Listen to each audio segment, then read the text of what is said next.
Ndasubiye kubaramutsa mwe banywanyi mukurikira imboneshakure yacu ari nayo yanyu Shiramatsiko TV. Ni imboneshakure imwe rudende dushikiriza inkuru n'ibiganiro utaronka ahandi. Uyu ni umwanya w'amakuru agezweko ari kuvugwa ngaha mu gihugu c'u Burundi, aho ino mboneshakure yacu ari nayo yanyu Shiramatsiko TV ibategurira amakuru atandukanye aba ari kuvugwa mu bisata bitandukanye, aho twibanda cane cane ku gateka k'azina muntu, aba ari kuvugwa mu cibano, aba ari kuvugwa ku mbuga ngurukana bumenyi, aba ari kuvugwa mu butungane, aba ari kuvugwa mu mutekano, aba ari kuvugwa muri politike ndetse n'andi yose mutamenye mwe mwaranyegejwe, turayatohoza amaze tukabashikiriza ido n'ido. Kabateguriye amakuru ahambaye cane arabana n'ibiriko biraba ngaha mu gihugu c'u Burundi, aho abanyagihugu batari bake batanguye kuva mu gacerere bakavuga ku bintu biriko biraba ngaha mu gihugu c'u Burundi, aho babona ko leta irongowe na Verisito Ndayishimiye yananiwe gutorera inyishu ibibazo bitandukanye bihanze abarundi. Muramaze iminsi mwumva inkuru zijanye n'itembagazwa ry'ubutegetsi bwa Perezida Verisito Ndayishimiye, aho ubu ngubu Prime Niyongabo amasoko atandukanye yemeza ko yaba apfungiwe mu rugo kubera ukuntu yagerageje gutembagaza ubutegetsi bwa Perezida Verisito Ndayishimiye, ariko impamvu yabikoze nta yindi nuko Perezida Verisito Ndayishimiye yari yubahutse kumukura mu mabanga, kandi bizwi neza ko Prime Niyongabo ariwe wahora amucungira umutekano agatuma adatembagazwa ku butegetsi, ariko we nyine ico yari amwituye kwari ukumukura mu mabanga, ariko nyine biranga byanga ko amukura mu mabanga kubera ko umushikiranganji wa mbere Gervais Ndirakobuca batazira na kugarika yanze gusinya ku ikete rikura mu mabanga Prime Niyongabo.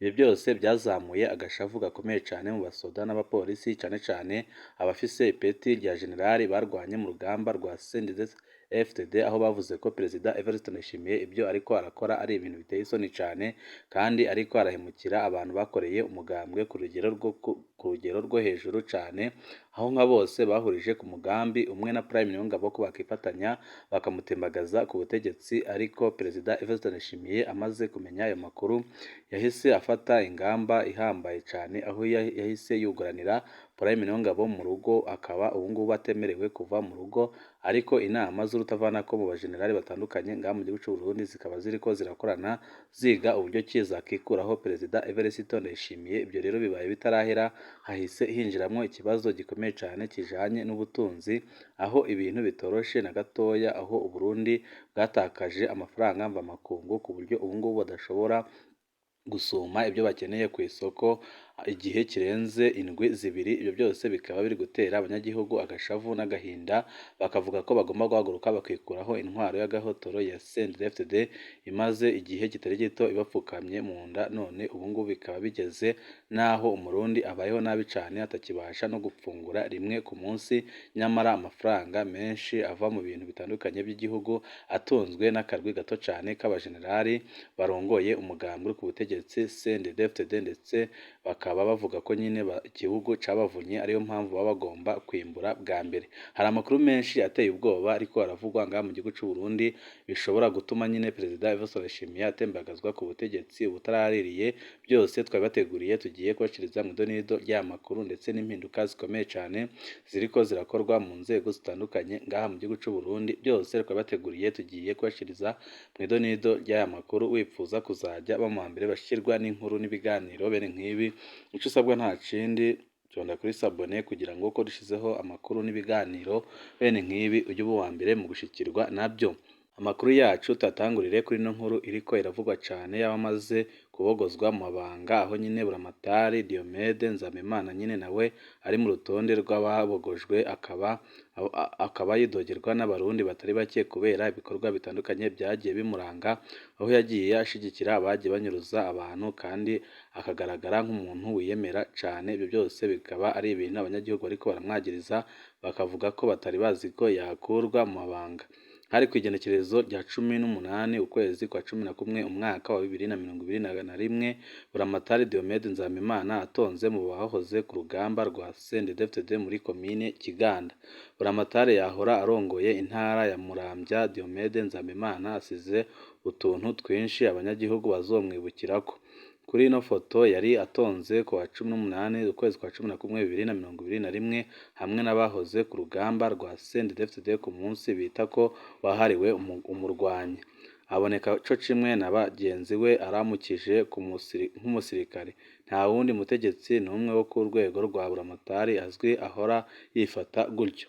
Mu kiringo ciwe Buramatari Diomede Nzabimana yavuzwe mu bibazo bitandukanye. Haraciye ukwezi hategetswe na Perezida Ndayishimiye kuriha imifuko y'isima 290 yari igenewe kubaka stade ya Muramvya yononekaye kubera itakoreshejwe ico igenewe, irabikwa kugeza aho ita igihe. Iyo mifuko yose Diomede Nzabimana yarayirishe.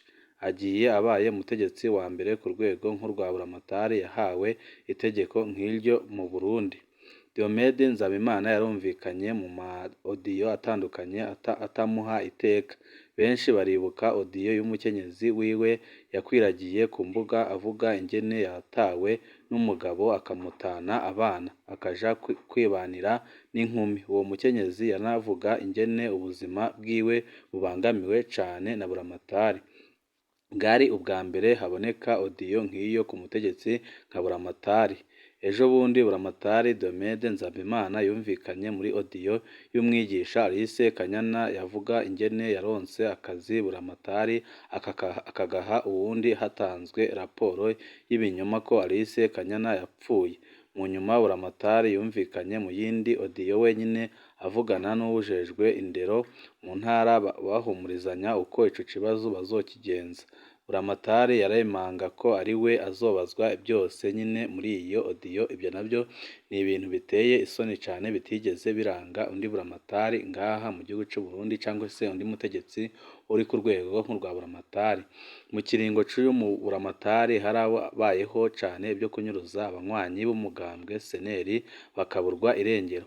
Aha benshi bibuka inyuruzwa rya Sigisponde Mpawenimana, Martin Bukuru, Gervas Nteziryayo, Arcade Nimubona na Philibert Ndayiragije bo muri komine Kiganda batwawe kwa munani ukwezi kwa 10 2020. Kwa 2023 ukwezi kwa 10 umwaka wa 2021 naho hanyurujwe inyankamugayo Remi Niyonsaba akuwe muri komine Mbuye. Kw'igenekerezo rya mbere ukwezi kwa 11 umwaka wa 2021 hanyurujwe inyankamugayo Desire Niyuhire batazira Gasongo yakuwe muri komine Kiganda.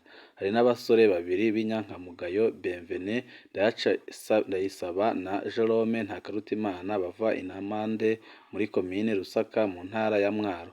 Banyurujwe bafatiwe ku mugwa mukuru wa Muramvya. Baranahapfungiwe ku wa mbere z'ukwezi kw'Icyenda 2020. Abo bose ntibegeze basubira kuboneka, nta n'umwe yakurikiranwe. Buramatari nawe nyine yagumye mu gacerere. Uyu mu Buramatari yari umusendefide yemera ku buryo bukomeye cane. Hari inkuru iriko iraca ibintu ngaha mu gihugu c'u Burundi ivuga uburyo ki bari kwiba amafaranga mvamakungu muri BRB, kandi ibyo byose bikaba biriko birakorwa n'abategetsi bakomeye cane barongoye umugambwe ku butegetsi, kandi bakaba bafise amabanga ahambaye mu gihugu ndetse no mu nzego z'umutekano. Akaba ari batumye igihugu c'u Burundi kigera aha kigeze, aho kitagishobora kuba cyasuma ibintu bya gitunga mu ndwi ebyiri. Ibyo byose nyine bikaza bitera abanyagihugu agashavu gakomeye cane, kandi ikibabaje nuko nyine abategetsi abenshi bafise amapeti ahambaye cane ari ba generali, kandi bakaba bazwi n'abategetsi nka bose ngaha mu gihugu c'u Burundi. Aba bakaba ari bo nyine babandanya gupfukama mu nda abanyagihugu, aho abarundi batari bake basaba ko Perezida Evariste Ndayishimiye yatorera inyishu ibibazo bihanze abarundi, canke se agapfuma agatanga imihoho niba kurongora igihugu byaramunaniye. Bumwe mu buhinga bukoreshwa mu kwiba amafaranga mvamakungu mu Burundi, hari intahe mperutse kuronka yantangaje cane. Uyu muntu tumwite Berenari agiye mu banki kanaka yumvikana n'indongozi yayo ingene bohora bamuha amadolari byoroshe ku giciro ca banki. Uzohore uraba ugutiza nk'imiliyoni 100 z'amarundi uyashire kuri konti uce uja hanze nka Dubai, ugezeyo uyasabe tuguhe amadolari. Berenari ntiyatevye kuyazana, aca yurira indege aja Dubai, maze ashitseyo akura amadolari 30,000 kuri ya konte yiwe. Mu minsi 3 yari agarutse mu Burundi azanye ya madolari. Ashitse mu Burundi aduga ruguru ku mugwizatunga asanzwe yegereye cane ubutegetsi, nawe arayamugurira ku giciro ciza cane. Mu minsi yakurikiye Berenari yazanye muri ya banki miliyoni 120 z'amarundi. Mu ndwi ikurikiye asubira i Dubai, aca akura kuri ya konti yiwe amadolari 100,000 40, hanyuma agaruka i Burundi mu nyuma ashira kuri konte imiliyoni 150 z'amarundi. Bernard ashobora kuja i Dubai kabiri mu ndwi zitatu. Uko agiye agarukana amadolari atari make. Uko ayanyegeza mu kuyazana i Burundi ntabyo nzi. Ashitse mu Burundi aca aduga ruguru kuri wa mugwizatunga yamugurira, akazana amarundi muri banki. Urudandaza rwiwe ruhagaze mu kurira indege gusa. Mu mwaka uyu muntu yiba igihugu hafi miliyoni w'amadolari. Twoba dufise ba Bernard bangahe mu Burundi? Ni ryari Uburundi buzotangura guhana abantu batunga amafaranga adasiguritse iyo azanana? Uwavuze ko yahinduye ibipapuro amafaranga y'ibihangange niwe yibeshe ku rugero rwo hejuru cane. Amasoko yacu aremeza ko bya bihangange Perezida Ndayishimiye yavuga ko yashatse guhana byamurushije ubwenge. Uyu munsi birunze amahera mu mazu kwa kundi nyine. Ahari amanote ya kera ubu hari amadolari, amayero be n'amanoti mashasha.